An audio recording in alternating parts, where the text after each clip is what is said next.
Quando abri aquele bilhete amassado que meu pai deixou para mim no testamento, descobri que minha irmã Patrícia havia roubado não apenas minha herança, mas também 15 anos da minha vida com uma mentira que destruiu nossa família inteira. Ali, com a letra trêmula do velho, estava escrito: Marina, sua irmã não é filha do seu sangue. Ela sabe disso desde os 18 anos. O DNA está no cofre 247 do Banco do Brasil da Rua 15 de Novembro. A senha é a data do seu aniversário. Perdoe um pai covarde que nunca teve coragem de contar a verdade. Minhas pernas bambearam tanto que tive que me apoiar na mesa do cartório. O Dr. Mendonça, o advogado da família há mais de 30 anos, me olhava com aquela cara de quem sabia de alguma coisa, mas fingia que não sabia de nada. Patrícia estava ali do meu lado, toda elegante com aquele vestido preto da Animale, contando as joias que acabara de herdar como se fosse uma criança numa loja de doces. 1.200 metros quadrados da casa no Morumbi, a fazenda em Itu, as aplicações que somavam mais de 3 milhões de reais, tudo nas mãos dela. E eu ficara com um apartamento de 2 quartos no Butantã e um bilhete que estava prestes a virar minha vida do avesso. O ar-condicionado do cartório zumbia baixinho, mas eu suava frio. O cheiro de papel velho e café requentado me enjoava. Patrícia riu daquela risada forçada que eu conhecia desde pequena e disse: Ai, Marina, pelo menos papai te deixou uma lembrancinha fofa. Lembrancinha fofa. 15 anos sem falar comigo por causa de uma briga idiota sobre a venda do sítio da vovó. 15 anos me tratando como se eu fosse uma estranha. E ela achava que aquilo era uma lembrancinha fofa. Antes de eu continuar contando essa história que mudou completamente minha vida, preciso que vocês façam uma coisa importante para mim. Deixem aquele like aí embaixo para que mais pessoas possam ouvir essa história. Se inscrevam no canal porque ainda vem muita coisa boa por aí. E me contem nos comentários de qual cidade vocês estão me ouvindo agora. Adoro saber que minha história chega em pessoas de todo o Brasil. Agora vamos continuar, porque o que aconteceu depois foi de revirar o estômago. Saí daquele cartório na Faria Lima com as pernas tremendo. Patrícia nem se despediu direito. Apenas acenou da janela do Civic dela, enquanto eu esperava o Uber debaixo daquele sol de março, que parecia querer me derreter na calçada. Minha cabeça latejava. 43 anos de convivência com uma pessoa que talvez nem fosse minha irmã de verdade. Como assim ela sabia desde os 18? Como meu pai conseguiu carregar esse segredo por tanto tempo? O motorista do Uber, um senhor simpático chamado João, tentou puxar conversa, mas eu estava tão perdida nos meus pensamentos que mal conseguia responder. Ele falava sobre o trânsito, sobre como São Paulo estava impossível, sobre os preços da gasolina. E eu ali, segurando aquele papel amassado como se fosse a coisa mais preciosa do mundo. Quando chegamos em casa, no meu apartamento pequeno, mas aconchegante no Butantã, dei uma gorjeta generosa para o João. Coitado, nem imaginava que estava carregando uma mulher que acabara de descobrir que sua vida inteira talvez fosse uma grande mentira. Entrei em casa e a primeira coisa que fiz foi ligar para minha filha Camila. Ela estava na faculdade cursando o último ano de Direito na PUC e sempre foi minha confidente para tudo. Quando contei sobre o bilhete, ela ficou em silêncio por uns 10 segundos, que pareceram 10 horas. Mãe, você tem certeza de que leu direito? Tenho, amor. Está aqui na minha mão, com a letra do seu avô. E agora? Você vai no banco? Essa pergunta me pegou desprevenida. Claro que eu ia no banco. Mas e depois? E se fosse verdade? E se descobrisse que Patrícia realmente não era minha irmã? E se ela soubesse disso há todos esses anos e ainda assim brigou comigo, me cortou da vida dela, me tratou como lixo durante tanto tempo? Vou sim. Amanhã mesmo. Quer que eu vá com você? Não, filha. Isso eu preciso fazer sozinha. Depois que desliguei, fiquei ali parada na sala, olhando para as fotos espalhadas pela estante. Tinha uma da nossa família toda reunida no Natal de 2005, antes da briga. Eu, Patrícia, meu pai, minha mãe que já tinha morrido naquela época, e as crianças que ainda eram pequenas. Patrícia estava com aquele sorriso largo, abraçada em mim. As duas vestidas com roupas vermelhas ridículas, que minha mãe insistia que a gente usasse nas festas. Como duas irmãs que se amavam de verdade. Ou pelo menos era isso que eu pensava na época. A noite foi uma tortura. Revirei na cama até às 3 da manhã, lembrando de tudo. De quando éramos crianças e dormíamos na mesma cama durante as tempestades. De como ela me defendia na escola quando os meninos me provocavam por causa do meu aparelho no dente. De como choramos juntas quando o namorado dela, o Ricardo, terminou com ela no meio da festa de 15 anos da prima Luciana. De como ela me ajudou quando o Marcos, pai da Camila, me deixou grávida de 6 meses para ficar com aquela secretária loira da empresa dele. Mas também lembrei das brigas. Sempre tivemos personalidades muito diferentes. Ela mais ambiciosa, sempre de olho no dinheiro, sempre calculista. Eu, mais sentimental, mais apegada às tradições da família, às lembranças. A briga começou quando o papai quis vender o sítio da vovó em Atibaia. Eu queria manter aquele lugar na família. Era cheio de memórias boas. Foi lá que passamos todas as férias da infância. Patrícia queria vender logo e dividir o dinheiro. Dizia que era besteira ficar com aquele pé de meia parado, quando a gente podia investir em alguma coisa mais rentável. A discussão foi escalando, até que ela disse uma coisa que nunca consegui esquecer. Marina, você sempre foi a preferida do papai, sempre teve tudo de mão beijada. Agora que chegou a vez de dividir as coisas de verdade, você quer bancar a sentimental. Na época, achei aquilo um absurdo. Preferida? Eu sempre achei que era o contrário. Patrícia sempre foi mais bonita, mais esperta, mais bem-sucedida. Ela que conseguiu se formar em administração, que montou aquela loja de roupas femininas que deu super certo, que casou com o Fernando, um médico bem-sucedido. Eu era apenas uma professora de ensino médio aposentada, mãe solteira, vivendo da pensão e de umas aulinhas particulares de português, que dava para completar a renda. Mas agora, com aquele bilhete na mão, as palavras dela ganharam um significado completamente diferente. Talvez ela soubesse que não era realmente filha do meu pai. Talvez toda aquela raiva, todo aquele ressentimento que ela demonstrava às vezes, fizesse sentido. Talvez ela tivesse medo de que um dia a verdade viesse à tona e ela perdesse tudo. O dia seguinte amanheceu nublado e frio, típico outono paulistano. Tomei meu café da manhã. Pão francês com manteiga e café coado bem forte, como minha mãe me ensinou. E saí de casa disposta a descobrir a verdade. O Banco do Brasil da Rua 15 de Novembro ficava no centro da cidade, perto da Estação da Sé. Peguei o metrô na Estação Butantã e durante todo o trajeto fiquei imaginando cenários. E se o DNA confirmasse que Patrícia não era nossa irmã? E se confirmasse que era? Qual das duas possibilidades seria pior? Chegando ao banco, expliquei para a gerente, uma moça nova e muito educada chamada Bruna, que precisava acessar o cofre do meu pai. Mostrei a certidão de óbito, o testamento, minha identidade. Ela conferiu tudo nos mínimos detalhes e me levou até a área dos cofres, no subsolo do prédio. O lugar tinha cheiro de metal e ar-condicionado velho. As paredes eram todas brancas e a iluminação forte me deixava meio zonza. Cofre 247. Lá estava ele, pequeno, discreto, guardando segredos que podiam destruir ou reconstruir minha família. Digitei a senha com as mãos tremendo. Do ano 708, dia e mês do meu aniversário. O cofre abriu com um clique metálico baixinho. Dentro havia um envelope pardo, daqueles de escritório, com o meu nome escrito na frente. Dentro do envelope, 3 folhas de papel. A primeira era uma carta do meu pai, datada de 2 anos atrás. A segunda e a terceira eram laudos de um laboratório de análises clínicas de Santo André, assinados por um doutor Paulo Henrique Castelo Branco. Exame de paternidade. Amostra coletada. Cabelo da escova de dentes de Patrícia Oliveira Santos. Amostra de referência. Saliva de José Carlos Santos, meu pai.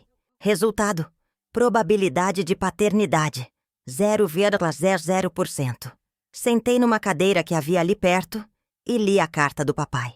Minha vista ficou embaçada, mas consegui entender tudo. Patrícia era filha de um caso que minha mãe teve quando eu tinha 2 anos de idade. O homem era casado, nunca assumiu nada.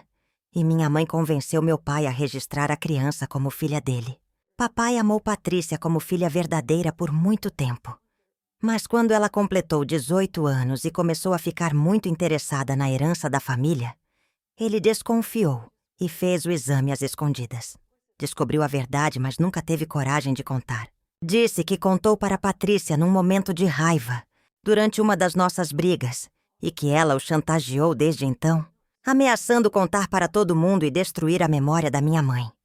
Marina, dizia a carta, sua irmã sabe que não tem direito legal à herança, mas me ameaçou durante todos esses anos. Disse que se eu não deixasse tudo para ela, contaria para toda a família e para os vizinhos sobre a traição da sua mãe.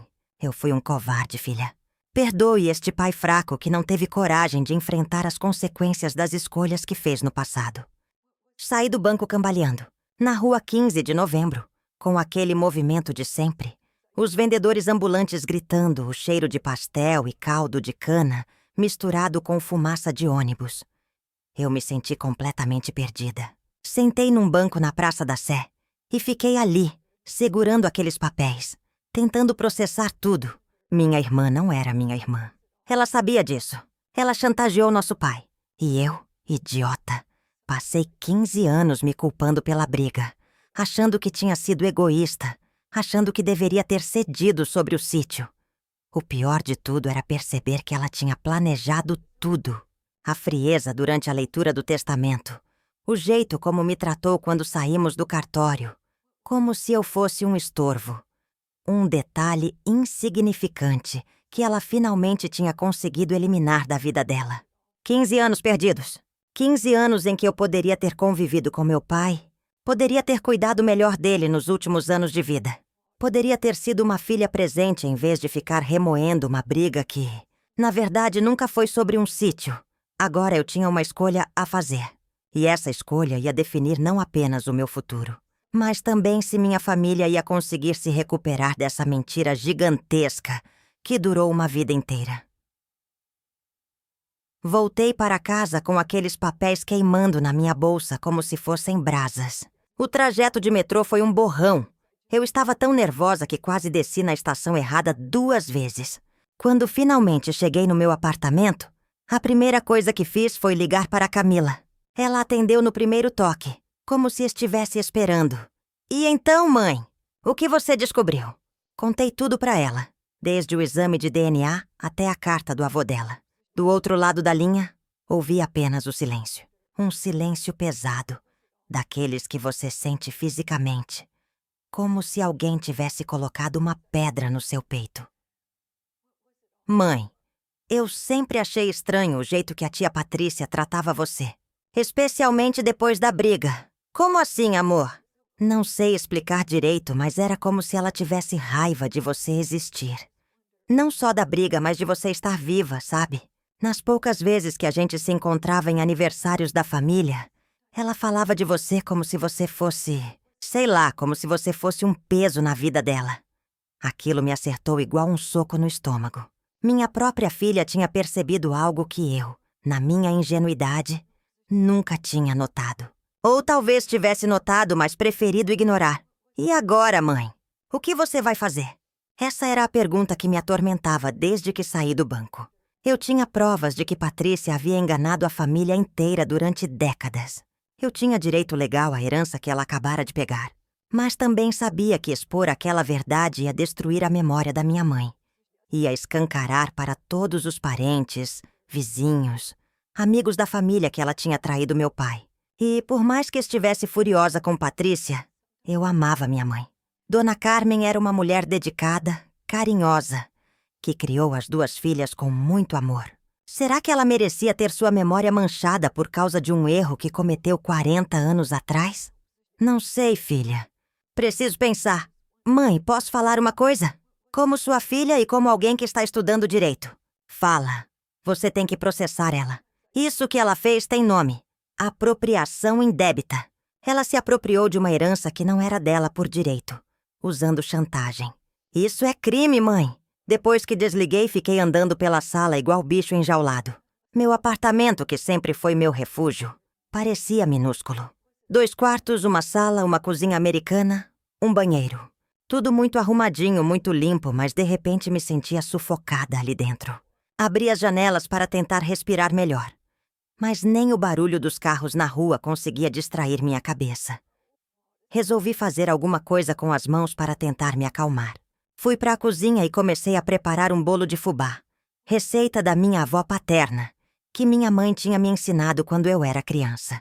Enquanto peneirava a farinha e quebrava os ovos, fui lembrando de todos os momentos em que Patrícia tinha demonstrado esse lado estranho que a Camila mencionou. Na festa de 15 anos da Camila, por exemplo. Patrícia chegou atrasada, ficou o tempo todo no celular.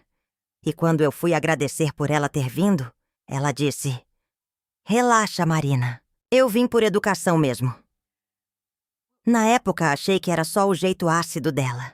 Mas agora via que tinha algo mais por trás daquelas palavras. Ou quando meu pai teve o primeiro AVC, há 3 anos. Eu corri para o hospital, passei a noite toda lá.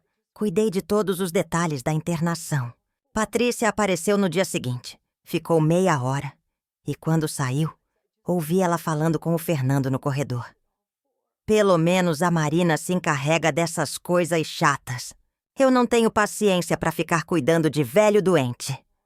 Velho doente. Falando do próprio pai. O bolo estava no forno enchendo a casa com aquele cheiro gostoso de infância, quando meu telefone tocou. Era um número que eu não conhecia. Alô? Marina? Aqui é o Dr. Mendonça. Você tem um tempinho para conversar? O advogado da família. Meu coração disparou. Claro, doutor. Fala. Olha, eu não deveria estar ligando para você, mas minha consciência não está deixando eu dormir direito. Você abriu aquele bilhete que seu pai deixou? Abri. E? Encontrou o que estava procurando? Silêncio. Ele sabia de alguma coisa. Dr. Mendonça, o senhor conhecia a verdade sobre a Patrícia? Um suspiro longo do outro lado da linha. Marina, seu pai me procurou há 2 anos. Estava muito abalado. Disse que tinha descoberto algo sobre a família e precisava da minha ajuda para fazer um testamento que fosse, como ele disse, justo, mas cauteloso. Ele não me contou os detalhes, mas deixou instruções muito específicas sobre como proceder caso você questionasse a herança. Que tipo de instruções? Ele depositou uma quantia numa conta em seu nome. Uma quantia considerável. E me pediu para só revelar isso se você viesse me procurar com evidências do que ele tinha descoberto. Minha cabeça começou a rodar. Meu pai tinha planejado tudo. Ele sabia que eu ia descobrir a verdade e tinha preparado uma espécie de seguro para mim. Quanto, Dr. Mendonça? R$1.800.000. Investidos numa aplicação que está rendendo bem. Hoje deve estar próximo de 2 milhões. Quase derrubei o telefone no chão. 2 milhões de reais. Meu pai tinha conseguido esconder essa quantia da Patrícia durante todos esses anos. Mas tem uma condição, Marina. Ele deixou uma carta lacrada para você, que eu só posso entregar se você me trouxer o exame de DNA que está no cofre. Dr. Mendonça, posso ir aí agora? Pode sim. Estou no escritório até às 7. Desliguei o telefone e fiquei ali parada na cozinha, com o cheiro do bolo misturado com o cheiro de chuva que começava a cair lá fora. Meu pai não tinha sido o covarde que ele mesmo dizia ser. Ele tinha encontrado um jeito de me proteger sem destruir a memória da minha mãe. E, pelo visto, sem dar na cara que conhecia o jogo sujo da Patrícia. Corri para o quarto, troquei de roupa, peguei os documentos e saí correndo para pegar um Uber. A chuva estava ficando mais forte e o trânsito de final de tarde estava impossível, mas eu não conseguia ficar quieta dentro do carro. Mandei mensagem para a Camila contando a novidade e ela respondeu com uma série de emojis de choque e coração. O escritório do Dr. Mendonça ficava num prédio antigo na Vila Olímpia, daqueles com elevador de grade e piso de taco que range quando você pisa. A secretária já tinha ido embora, mas ele me esperou pessoalmente. Dr. Mendonça sempre foi um senhor muito elegante. Cabelo todo branco, sempre de terno. Desses advogados antigos que ainda acreditam que a profissão exige postura. Mas naquele dia, ele parecia abatido, como se carregar aquele segredo tivesse pesado nos ombros dele também. Marina, senta aqui. Quer um café? Não, obrigada. Só quero entender o que meu pai estava pensando. Mostrei para ele o exame de DNA e a carta que encontrei no cofre. Ele leu tudo com atenção, balançando a cabeça de vez em quando, como quem confirma algo que já suspeitava. Seu pai era um homem muito íntegro, Marina. Quando ele me procurou 2 anos atrás, eu vi que estava sofrendo muito com alguma coisa. Ele disse que tinha descoberto que uma pessoa muito próxima estava se aproveitando da generosidade dele e que precisava proteger a filha verdadeira sem causar um escândalo na família. A filha verdadeira, foram as palavras dele. Ele nunca mencionou nomes, mas agora entendo tudo. Dr. Mendonça abriu um cofre pequeno que havia no canto da sala e tirou de lá um envelope lacrado com meu nome. Esta carta é para você. E aqui estão os documentos da conta que ele abriu. O dinheiro está disponível a partir de hoje. Abri a carta com as mãos tremendo. A letra do meu pai, ainda mais trêmula que no bilhete, mas firme nas palavras. Minha filha querida, se você está lendo esta carta, significa que descobriu a verdade sobre Patrícia. Peço 1000 desculpas por ter deixado você carregar o peso da nossa briga durante todos esses anos. A culpa nunca foi sua. Eu que fui covarde demais para enfrentar a situação. Patrícia me chantageou durante anos, Marina. Ameaçou contar para todo mundo sobre o passado da sua mãe se eu não favorecesse ela na herança. Eu cedi porque não queria que a memória da Carmen fosse manchada. Sua mãe era uma mulher boa, que cometeu um erro quando era jovem e pagou por isso a vida inteira. Ela amou Patrícia como filha, mas sempre soube que você era meu sangue de verdade. Este dinheiro que estou deixando para você é meu. Economizei durante anos, vendi algumas propriedades às escondidas. Investi tudo pensando no seu futuro. Patrícia pode ficar com as joias, a casa e o resto. Mas você, minha filha de sangue e de coração, vai ter o que realmente importa. A possibilidade de viver com dignidade e liberdade. Agora você tem uma escolha a fazer. Pode usar essas informações para recuperar toda a herança que é sua por direito. Ou pode simplesmente seguir sua vida com o que estou te deixando. Seja qual for sua decisão, saiba que eu te amo e que sempre fui orgulhoso de ter uma filha como você. Seu pai que te ama, José Carlos. Terminei de ler a carta com lágrimas escorrendo pelo rosto. Dr. Mendonça me ofereceu um lenço de papel e ficou ali, respeitosamente esperando eu me recompor. Marina, posso dar um conselho de alguém que conheceu sua família por muito tempo? Pode. Seu pai encontrou um jeito muito inteligente de fazer justiça sem destruir ninguém. Patrícia vai descobrir sobre esse dinheiro eventualmente, quando vocês forem resolver os últimos detalhes da herança. E aí ela vai entender que seu pai sabia de tudo o tempo todo. Mas a memória da sua mãe vai continuar preservada. E você vai ter sua independência financeira garantida. E se eu quiser processar ela mesmo assim? Esse é seu direito. Você tem todas as provas. Mas pense bem se vale a pena transformar isso num escândalo público. Às vezes, a melhor vingança é simplesmente viver bem. Saí do escritório com a cabeça fervilhando. 2 milhões de reais. Independência financeira. A possibilidade de nunca mais precisar me preocupar com dinheiro. Podia viajar, podia ajudar a Camila, podia até comprar uma casa maior. Mas ao mesmo tempo tinha uma fúria crescendo dentro de mim. Patrícia tinha me enganado durante todos esses anos. Tinha me feito sofrer, tinha me separado do meu pai, tinha destruído nossa família por pura ganância. Quando cheguei em casa, o bolo tinha queimado. A casa estava cheia de fumaça, o alarme disparando. Abri todas as janelas, desliguei o forno, joguei aquela massa carbonizada no lixo. De alguma forma parecia uma metáfora perfeita para o que tinha sobrado da minha família. Sentei no sofá e fiquei olhando para os documentos espalhados na mesa de centro. Exame de DNA, cartas do meu pai, extratos bancários, comprovantes de uma conta com quase 2 milhões de reais. A vida inteira mudada num dia. Peguei o celular e fiquei com o dedo em cima do nome da Patrícia na lista de contatos. Fazia 15 anos que eu não ligava para ela. 15 anos imaginando como seria essa conversa, se um dia ela acontecesse. Imaginei 1000 cenários, 1000 formas de reconciliação, 1000 jeitos de pedir desculpas por coisas que eu achava que tinha feito errado.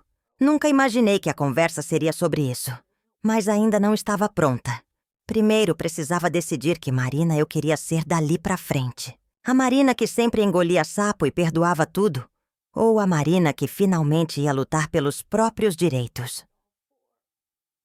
Do lado de fora, a chuva tinha virado tempestade. Os raios iluminavam meu apartamento de vez em quando, criando sombras estranhas nas paredes. E eu ali, no meio daquela tormenta externa e interna, segurando na mão o poder de destruir ou reconstruir o que sobrou da minha família. A decisão que eu tomasse nas próximas horas ia mudar não só o meu futuro, mas também o futuro de pessoas que nem sabiam que essa bomba estava prestes a explodir. E pela primeira vez em 15 anos, eu me senti no controle da situação. Acordei no dia seguinte com uma dor de cabeça terrível e a sensação de que tinha sonhado com tudo aquilo. Mas os papéis ainda estavam espalhados na mesa da sala, me lembrando que não tinha sido pesadelo nenhum. Era sexta-feira, e eu tinha a manhã inteira livre antes da aula particular que dava para a Beatriz, filha de uma vizinha, às 14h. Resolvi usar esse tempo para colocar as ideias no lugar.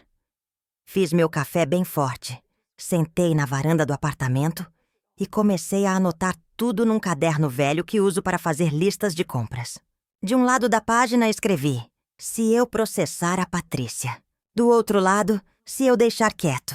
Foi assim que minha mãe me ensinou a tomar decisões difíceis quando eu era adolescente, botando tudo no papel para ver com mais clareza. Se eu processasse, ia recuperar toda a herança que era minha por direito. A casa no Morumbi, a fazenda, as outras aplicações. Ia provar que ela era uma mentirosa e uma chantagista. Ia fazer justiça pelo meu pai, que sofreu anos sendo extorquido pela própria enteada. Mas também ia destruir a memória da minha mãe. Ia expor nossa família inteira. Ia virar manchete nos jornais locais. Herança milionária baseada em mentira de 40 anos. Era o tipo de coisa que a imprensa adorava. E, no fundo, eu não tinha certeza se queria toda aquela confusão na minha vida.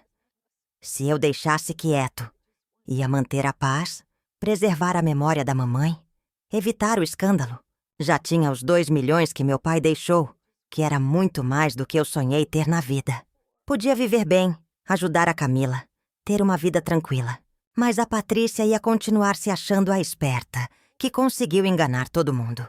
E isso me incomodava profundamente. Estava no meio dessas reflexões quando o telefone tocou. Era um número que eu não conhecia, mas resolvi atender. Alô? Marina? Aqui é a Cristina, prima da Patrícia. Cristina era filha de uma tia do Fernando, marido da Patrícia. A gente se conhecia dos eventos de família, mas nunca fomos próximas. Oi, Cris, tudo bem? Marina, eu não deveria estar ligando para você, mas preciso contar uma coisa. A Patrícia está comentando umas coisas muito estranhas sobre você. Meu estômago se contraiu. Que tipo de coisa? Ela está espalhando que você está tentando contestar o testamento do seu pai, que você não aceita o fato de ter recebido menos herança e está procurando advogado para criar problema. Senti o sangue subir para cá para a cabeça. Não fazia nem 48 horas que eu tinha descoberto a verdade, e ela já estava tentando se proteger, criando uma versão da história em que eu era a vilã da situação. Cris, eu não falei com ninguém sobre contestar testamento nenhum. Eu imaginei que fosse mentira dela, mas quis te avisar porque ela está falando isso para todo mundo da família. Ontem mesmo ela ligou para a tia Norma, para o primo Rubens, para um monte de gente. E o que mais ela está falando? Que você sempre foi invejosa do sucesso dela, que nunca aceitou o fato dela ter se dado melhor na vida, e que agora está tentando usar a morte do seu pai para conseguir mais dinheiro. Desliguei o telefone com as mãos tremendo de raiva. Ela estava se antecipando. Sabia que eu podia descobrir alguma coisa. E estava preparando o terreno para me desqualificar, antes mesmo de eu tomar qualquer atitude. Que criatura calculista e nojenta! Naquele momento tomei uma decisão. Ia confrontar ela pessoalmente. Não ia processar sem antes dar uma chance de ela explicar tudo cara a cara. Talvez houvesse uma explicação que eu não estava enxergando. Talvez ela tivesse algum remorso, alguma consciência do que tinha feito. Ou talvez não, mas pelo menos eu ia olhar nos olhos dela quando soubesse a verdade. Peguei o celular e liguei para o número dela. Meu coração batia tão forte que eu tinha certeza de que ela ia ouvir pelo telefone. Alô? A voz dela que eu não escutava há 15 anos. Patrícia? Aqui é a Marina. Silêncio. Um silêncio longo carregado. Marina. Que surpresa! A voz fria, controlada. Preciso falar com você. Pessoalmente. Sobre o quê? Sobre o testamento do papai. Sobre algumas coisas que eu descobri. Outro silêncio. Mas dessa vez eu senti que era diferente. Era o silêncio de quem está calculando, pensando na próxima jogada. Descobriu o quê, Marina? Prefiro falar pessoalmente. Pode ser hoje? Hoje não posso. Estou muito ocupada com os trâmites da herança. Você sabe como é. Então amanhã. Marina, se é sobre contestar o testamento, já te aviso que é perda de tempo. Papai estava lúcido quando fez. Tem todas as assinaturas, todas as testemunhas. Você não vai conseguir mudar nada. Ali estava. Ela sabia exatamente por que eu estava ligando.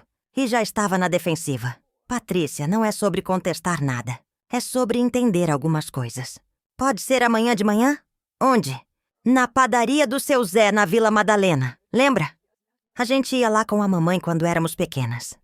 Escolhi aquele lugar de propósito.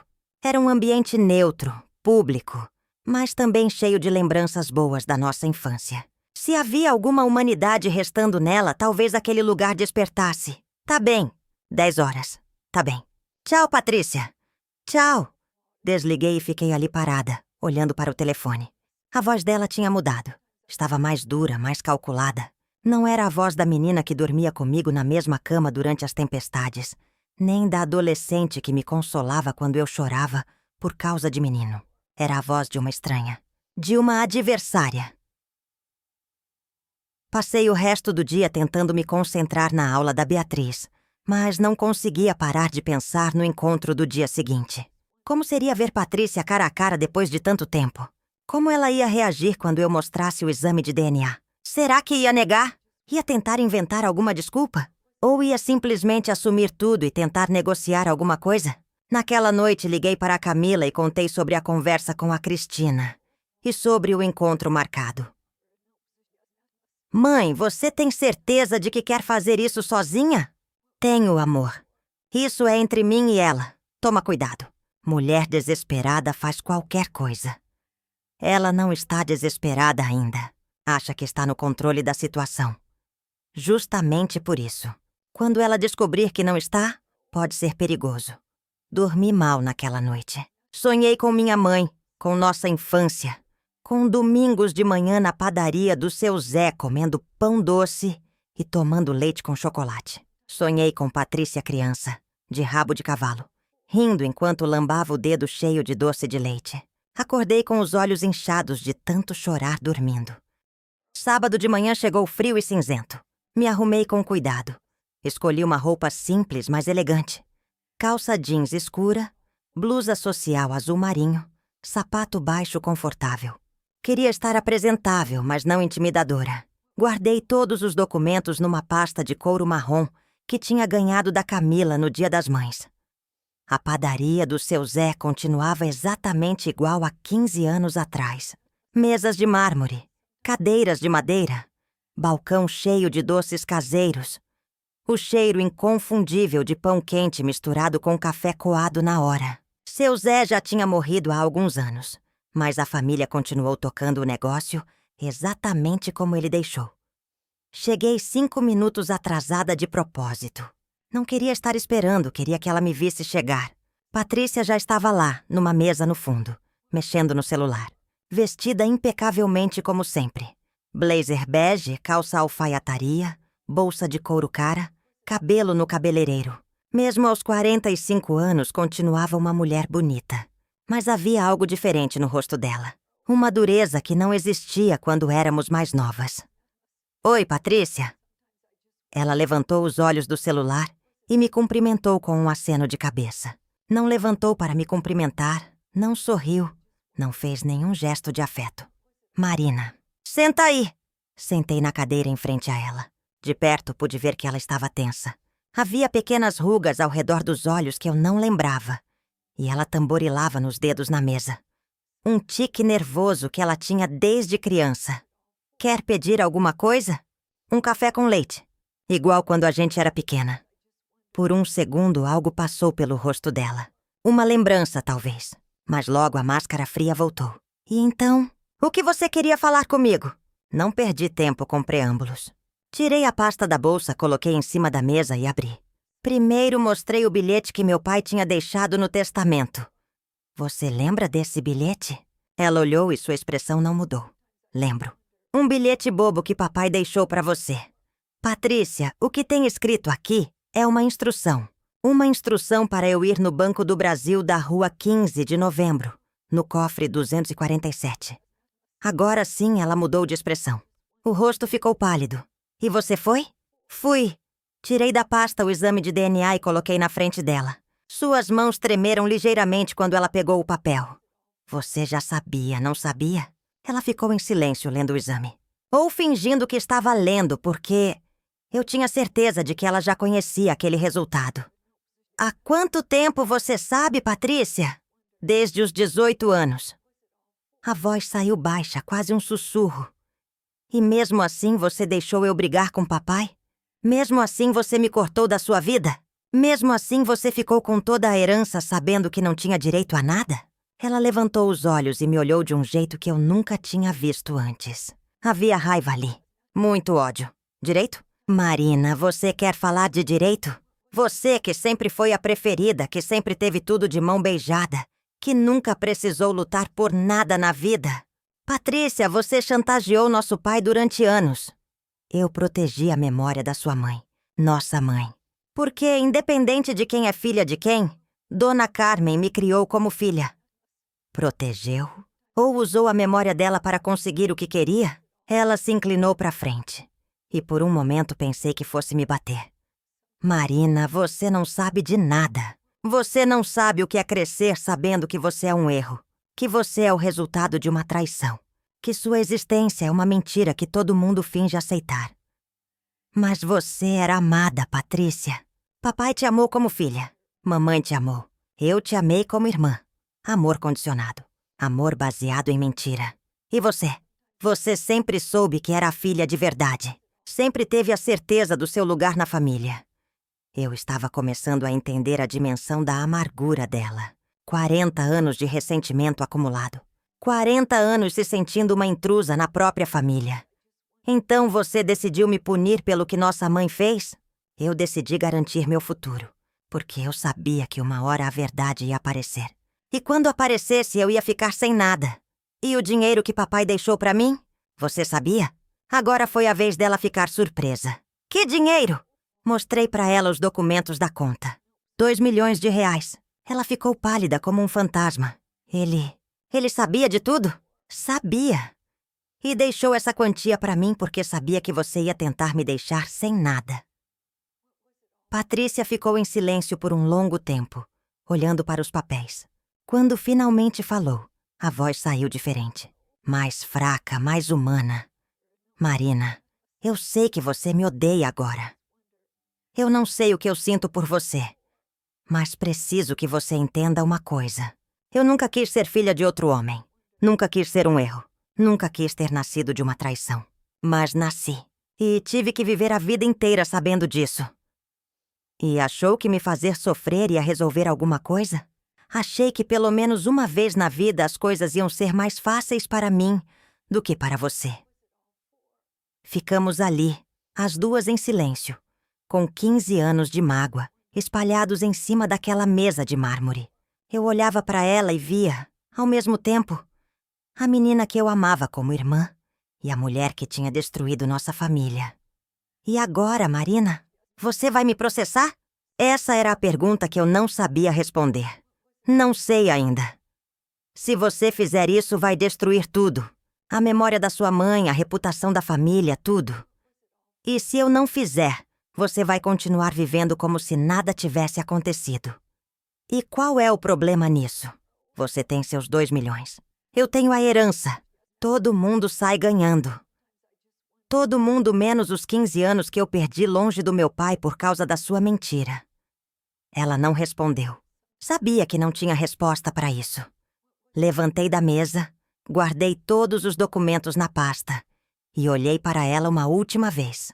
Patrícia, você tem 3 dias para pensar no que fez. 3 dias para decidir se quer tentar consertar alguma coisa ou se prefere que eu resolva isso na justiça. O que você quer de mim? Quero que você conte a verdade para a família. Quero que você pare de espalhar mentiras sobre mim. E quero que você devolva pelo menos uma parte do que não é seu. E se eu fizer isso, você não me processa? Aí a gente vê. Saí da padaria com o coração batendo acelerado. Tinha dado o primeiro passo. Agora era esperar para ver que tipo de pessoa Patrícia realmente era. Se era capaz de algum arrependimento ou se ia lutar até o fim para manter suas mentiras.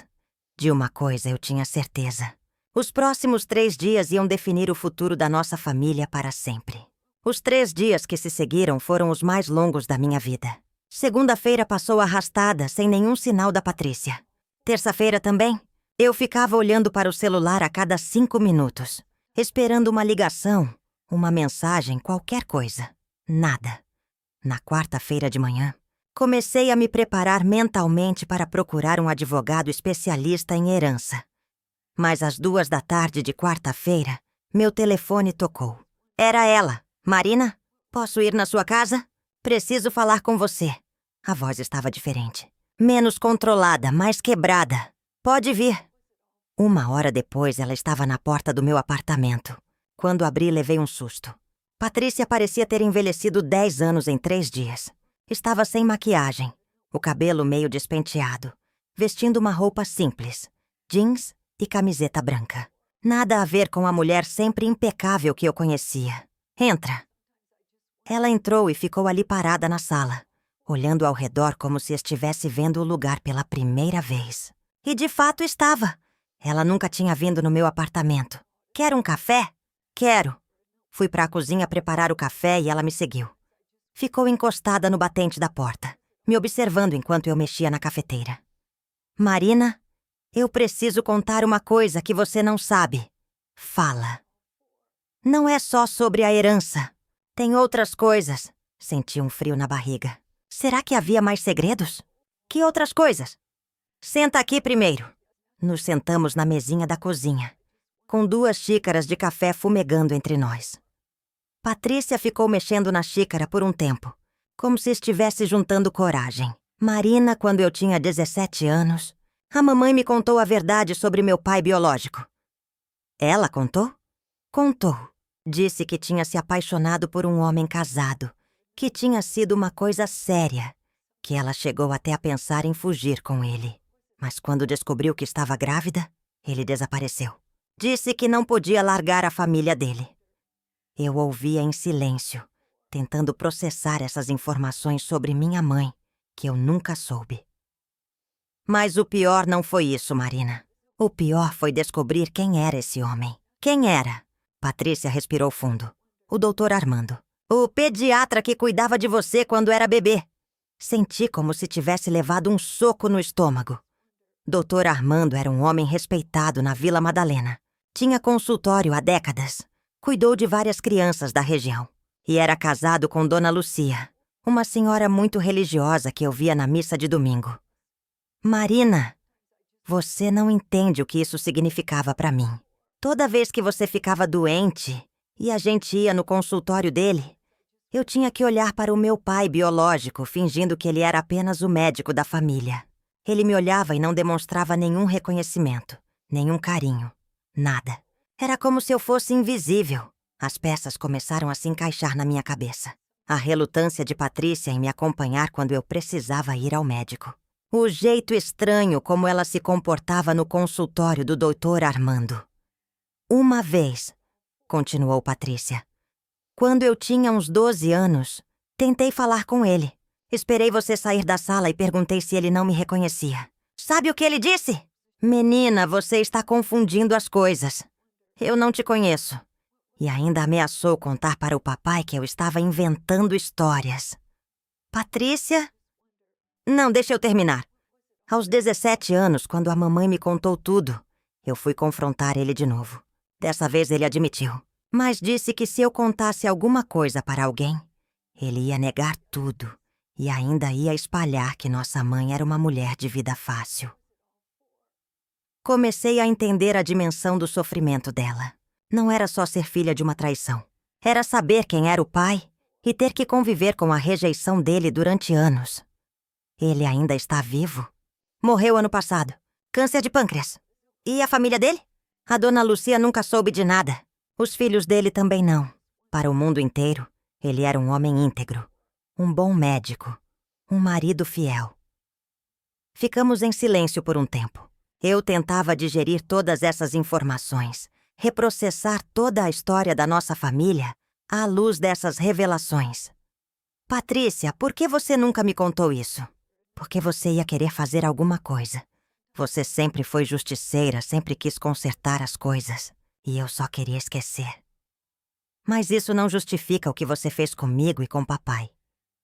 Eu sei que não justifica, mas talvez explique. Ela se levantou e foi até a janela da cozinha. Ficou olhando para o pátio do prédio. Marina, quando papai descobriu a verdade sobre mim e começou a me questionar sobre a herança, eu entrei em pânico. Não era só sobre o dinheiro. Era sobre ter um lugar no mundo. Era sobre não ser completamente rejeitada pela única família que eu conhecia. Mas ninguém ia te rejeitar. Você não entende. O papai já estava diferente comigo depois que descobriu. Mais frio, mais distante. E eu tinha certeza de que se a verdade viesse à tona, vocês iam me ver como uma estranha. Como uma intrusa que passou a vida inteira se aproveitando da generosidade de vocês. Comecei a enxergar a situação por outro ângulo. Patrícia não era apenas a vilã calculista que eu tinha pintado na minha cabeça. Era também uma mulher insegura, que passou a vida inteira se sentindo um erro, uma intrusa, alguém que precisava provar constantemente que merecia estar ali. E a chantagem? Eu não chamaria de chantagem. Eu diria que foi uma negociação. Patrícia, você ameaçou destruir a memória da nossa mãe se papai não te favorecesse na herança. Isso tem nome. Chantagem. Tá bom, foi chantagem. As lágrimas começaram a escorrer pelo rosto dela. Mas eu estava desesperada, Marina. Eu estava com medo de perder tudo. E preferiu me fazer perder. Preferi garantir meu lugar na família de uma vez por todas. Levantei da mesa e fui até ela. Por um momento tive vontade de abraçá-la, como fazia quando éramos crianças. E ela chorava por alguma coisa. Mas ainda havia muita mágoa entre nós. Patrícia, o que você quer de mim agora? Ela se virou para me encarar. O rosto estava inchado de tanto chorar. Quero pedir perdão. E quero propor um acordo. Que tipo de acordo? Primeiro, eu vou contar a verdade para a família. Não todos os detalhes, mas o suficiente para eles entenderem que cometi erros. E, segundo, eu vou devolver uma parte da herança para você. A fazenda de Itu. Era o lugar que você mais gostava mesmo. A fazenda valia uns 800 mil reais. Era uma propriedade linda, com uma casa-sede antiga, muito bem cuidada. Meu pai tinha comprado nos anos 80, quando ainda valia pouco. Era lá que passávamos as férias de julho quando éramos pequenas. E o resto? O resto eu mantenho. A casa, as joias, as outras aplicações. Marina, eu preciso de segurança financeira. Não tenho mais ninguém no mundo além do Fernando. E vocês sabem como é casamento. Nunca se sabe o que pode acontecer. Pensei na proposta. Não era tudo que eu tinha direito, mas era um começo. E, principalmente, era um reconhecimento de que ela tinha errado. E a família. O que você vai contar exatamente? Vou dizer que descobri algumas coisas sobre minha origem que me fizeram repensar a divisão da herança. Que decidi que seria mais justo dividir algumas coisas com você. Sem mencionar o DNA. Sem mencionar o DNA. Pelo menos por enquanto. Marina, eu preciso de tempo para processar tudo isso também. Preciso encontrar um jeito de contar a verdade sem destruir completamente a imagem que as pessoas têm da nossa família. Era um acordo imperfeito. Não resolvia tudo. Não apagava os 15 anos perdidos. Não curava todas as feridas. Mas era um primeiro passo. E as mentiras que você espalhou sobre mim? Sobre eu estar tentando contestar o testamento? Vou ligar para todo mundo e dizer que me enganei. Que você não estava fazendo nada disso. Que foi um mal-entendido. Patrícia, eu preciso de uma garantia. Que tipo de garantia? Preciso que você assine um documento reconhecendo que deve a fazenda para mim. Algo que garanta que você não vai voltar atrás depois. Tudo bem. Podemos fazer isso no cartório amanhã mesmo. Ficamos ali paradas uma de frente para a outra. Duas mulheres de meia idade tentando consertar os estragos de uma vida inteira de mal-entendidos e ressentimentos. Marina, posso perguntar uma coisa? Fala! Você acha que um dia a gente consegue ser, não digo irmãs de novo, mas pelo menos amigas? Olhei para ela e vi não a mulher calculista que tinha me enganado por anos, mas a menina insegura que cresceu se sentindo um erro. E também vi a possibilidade de talvez um dia recuperarmos alguma coisa do que foi perdido. Não sei, Patrícia. Acho que isso depende de muita coisa ainda. Mas não é impossível. Não é impossível. Ela sorriu pela primeira vez desde que chegou. Um sorriso pequeno, triste, mas genuíno. Posso te abraçar? Hesitei por um segundo, mas depois abri os braços. O abraço foi estranho no início, cheio de tensão e desconfiança. Mas depois de alguns segundos, senti ela relaxar. E eu também relaxei. Por um momento, éramos de novo duas irmãs que se amavam, apesar de todos os problemas. Quando se separaram, ela enxugou os olhos e disse: Marina, eu sei que não posso desfazer o que fiz, mas juro por tudo que é sagrado que vou tentar consertar o que ainda dá tempo.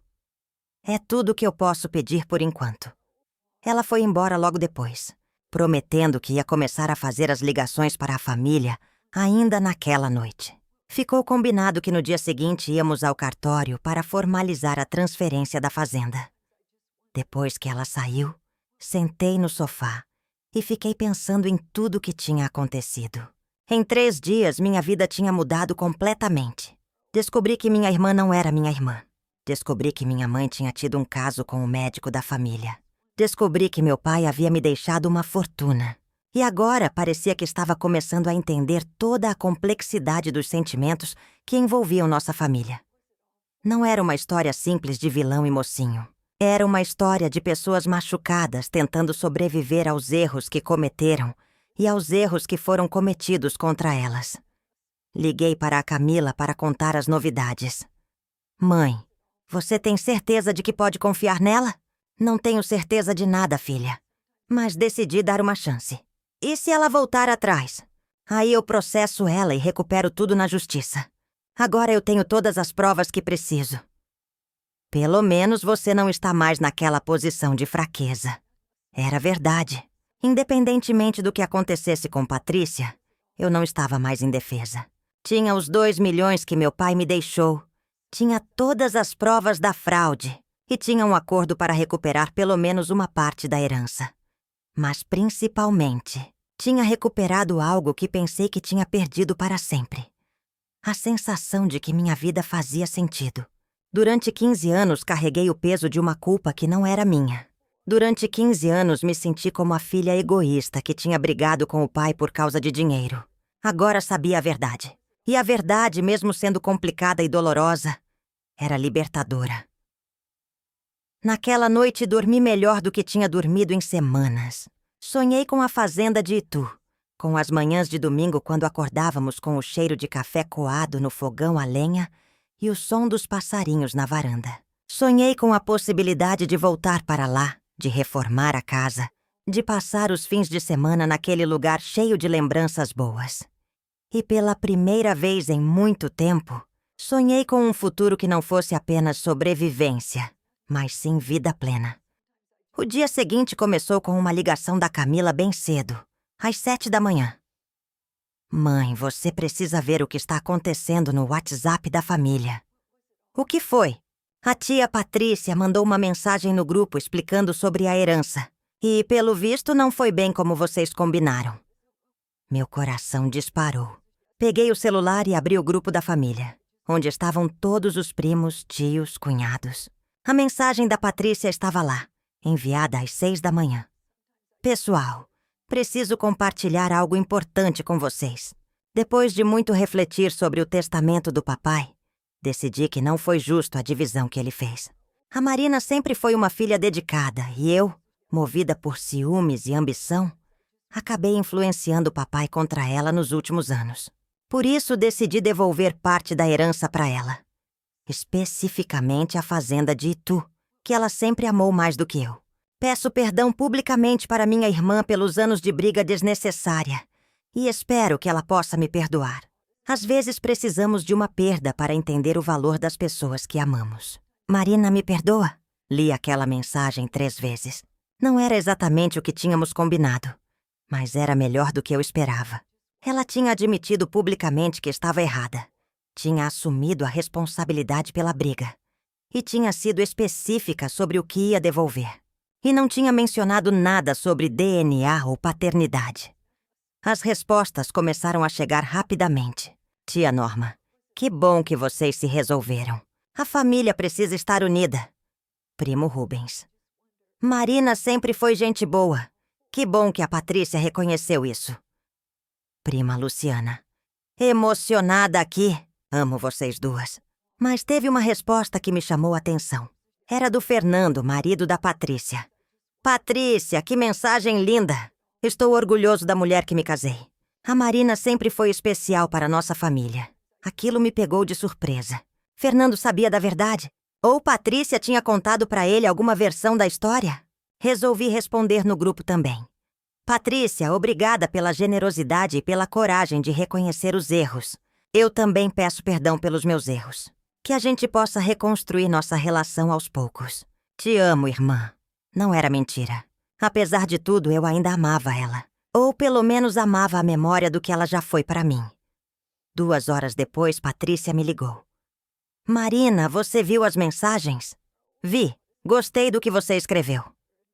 Você não ficou brava por eu ter falado dos ciúmes e da ambição? Não. Na verdade, achei corajoso. Não devia ter sido fácil admitir isso publicamente.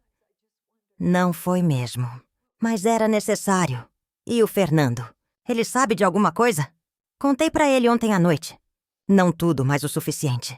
Disse que tinha descoberto algumas coisas sobre minha origem que me fizeram repensar minha posição na família. E como ele reagiu? Melhor do que eu esperava. Disse que sempre soube que eu carregava alguma mágoa profunda. E que ficou feliz de eu finalmente ter coragem de enfrentar isso. Ficamos conversando por mais alguns minutos, acertando os detalhes do encontro no cartório. Ela parecia diferente ao telefone, mais leve, menos defensiva. No cartório, às 2 da tarde, as coisas correram sem problemas. Patrícia assinou todos os documentos transferindo a fazenda de Itu para mim. O tabelião Dr. Silva, que conhecia nossa família há anos, fez questão de comentar. Que bom ver vocês duas juntas de novo. Dona Carmen ficaria feliz. Quando saímos do cartório, Patrícia me convidou para tomar um café. Marina, posso te perguntar uma coisa pessoal? Claro! Você pretende morar na fazenda? Estou pensando nisso. Pelo menos nos fins de semana. Por quê? Porque eu gostaria de visitar às vezes. Se você deixar, claro. Tenho lembranças boas de lá também. Olhei para ela e vi algo que não via há muito tempo. Vulnerabilidade genuína. Não era manipulação, não era estratégia. Era uma mulher de 45 anos tentando reconectar com as únicas lembranças felizes que tinha da infância. Claro que pode visitar, sempre que quiser. Obrigada. Ficamos em silêncio por um tempo, bebendo nossos cafés e observando o movimento da rua. Era uma tarde de outono linda, o sol batendo na calçada, as pessoas passando apressadas. Marina? Oi, você acha que papai me perdoaria? A pergunta me pegou desprevenida. Vi lágrimas nos olhos dela. Patrícia, papai te amou durante 40 anos como filha verdadeira. Você acha que ele pararia de amar por causa de alguns erros? Mas eu chantageei ele. Fiz ele sofrer. E você está tentando consertar isso agora. Acho que é isso que importa. 3 semanas depois, fiz minha primeira viagem à fazenda como proprietária. Levei a Camila comigo. E, para minha surpresa, Patrícia pediu para ir junto. Aceitei. A propriedade estava exatamente como eu lembrava. A casa sede de arquitetura colonial, com suas paredes grossas e janelas grandes. A varanda com vista para os pastos onde ainda havia algumas cabeças de gado.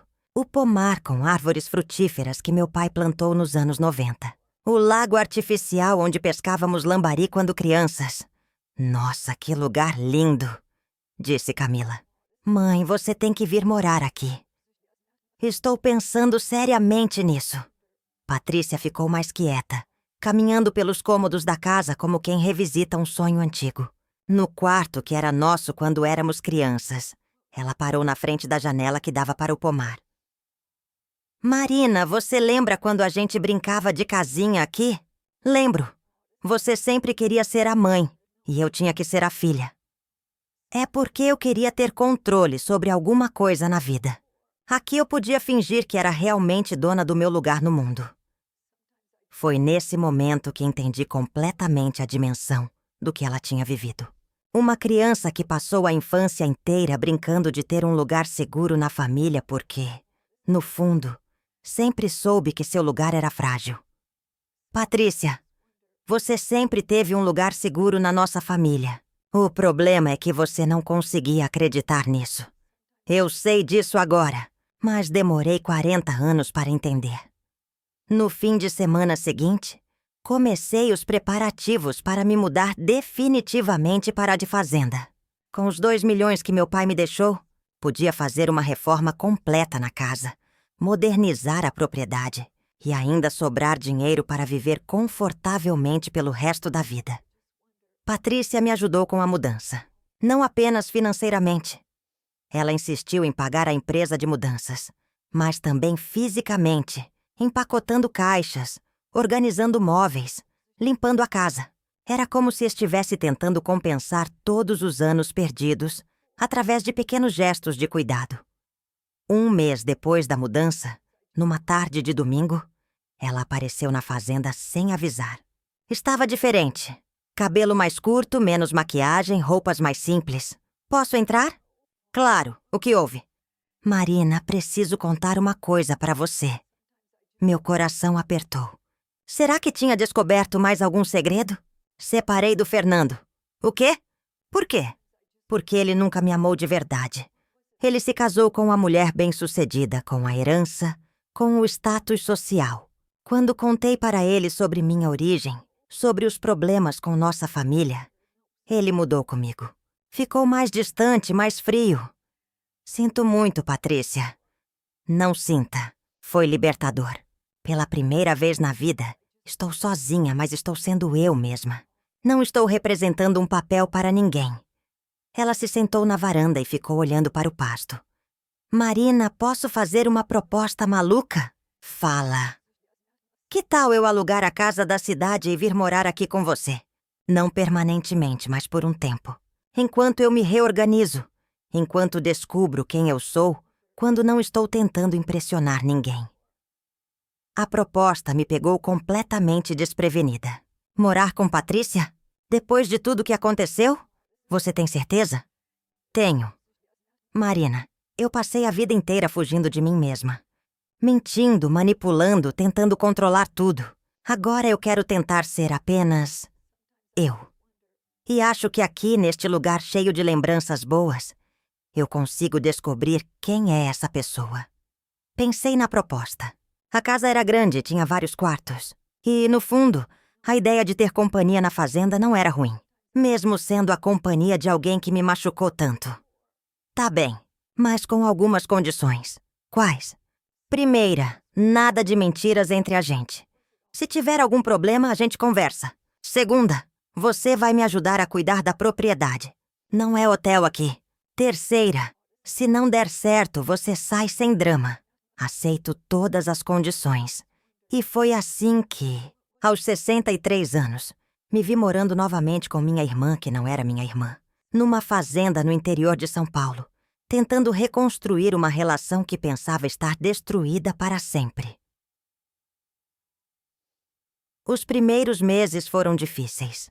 Tínhamos manias diferentes, horários diferentes, jeitos diferentes de ver as coisas. Mas aos poucos fomos encontrando um ritmo. Ela cuidava do pomar e da horta. Eu cuidava dos animais e da casa. Dividíamos as tarefas domésticas. Nas noites frias de inverno, sentávamos na lareira da sala para conversar sobre tudo. Nossa infância, nossos erros, nossos sonhos para o futuro. Patrícia estava mudando. Ou talvez estivesse se mostrando pela primeira vez. Era mais gentil, mais humana, menos calculista. Chorava assistindo filmes românticos. Ria alto das bobagens que via na televisão. Cuidava dos animais com carinho genuíno. Era como se estivesse descobrindo partes de si mesma que tinha enterrado há muito tempo. 6 meses depois, numa manhã de primavera, enquanto tomávamos café na varanda, ela disse: "Marina, obrigada por ter me dado uma segunda chance. Obrigada por ter aproveitado ela. Você acha que a gente conseguiu se perdoar?" Olhei para ela, para essa mulher que tinha dividido comigo 40 anos de vida, 15 anos de briga, e agora estava tentando dividir comigo uma nova fase. Vi nela não mais a pessoa que me enganou, mas a pessoa ferida que fez escolhas ruins, porque não sabia fazer escolhas melhores. Acho que a gente conseguiu mais do que se perdoar. Acho que a gente conseguiu se entender. Hoje, 2 anos depois de toda essa história, vivemos uma vida simples, mas plena na fazenda. Patrícia encontrou um emprego numa veterinária da cidade vizinha. Descobriu que tinha talento para cuidar de bichos. Eu dou aulas particulares para crianças da região e escrevo um livro sobre nossa história. A Camila se formou em Direito e vem nos visitar todo fim de semana, às vezes trazendo o namorado novo, um rapaz muito simpático que ela conheceu na faculdade. A família toda se reuniu aqui na fazenda no último Natal. Foi a primeira vez em 15 anos que estivemos todos juntos. Patrícia fez a ceia inteira. Insistiu em preparar tudo sozinha. Durante a oração antes da ceia, ela agradeceu pela segunda chance que a vida deu para ela. Eu agradeci por ter aprendido que perdoar não significa esquecer, mas significa escolher o amor em vez do ressentimento. Não vou mentir e dizer que está tudo perfeito. Ainda há momentos de tensão, ainda há feridas que não cicatrizaram completamente. Mas aprendemos a conversar sobre os problemas em vez de deixar eles crescerem no silêncio. Aprendemos que família não é só sobre sangue. É sobre escolher, todos os dias, estar presente na vida do outro. Meu pai deixou muito mais do que dinheiro e propriedades para mim. Deixou a verdade. E a verdade, por mais dolorosa que seja, sempre liberta. Liberta para perdoar. Liberta para recomeçar. Liberta para construir relacionamentos baseados na honestidade em vez da conveniência. Às vezes, quando estou sozinha na varanda da fazenda, olhando para o pôr do sol entre as árvores do pomar, penso que meu pai ficaria orgulhoso de ver que conseguimos transformar sua última lição numa nova chance para nossa família. Ele nos ensinou que o amor verdadeiro não é perfeito, mas é persistente. Não evita os conflitos, mas os enfrenta com coragem. E principalmente que nunca é tarde demais para consertar o que parecia perdido para sempre. A herança mais valiosa que recebi não foram os 2 milhões de reais, nem a fazenda, nem as propriedades. Foi a oportunidade de descobrir que mesmo as famílias mais feridas podem encontrar um jeito de se curar, quando há vontade genuína de amar, mais do que de ter razão. E essa, com certeza, é uma herança que pretendo passar para as próximas gerações.